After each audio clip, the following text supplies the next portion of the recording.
বাচ্চা যে কোনো রকম কাশিতেই বাড়িতে ম্যানেজ করার জন্য উষ্ণ গরম জলের ভাপ, অ্যাডিকুয়েট রেস্ট আর dust free room, timely proper vaccination.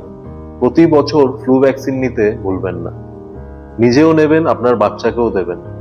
এই পেজে আমি ইনফ্লুয়েঞ্জার উপরে একটি বিস্তারিত ভিডিও বানিয়েছি, চাইলে ওটাও দেখে নেবেন।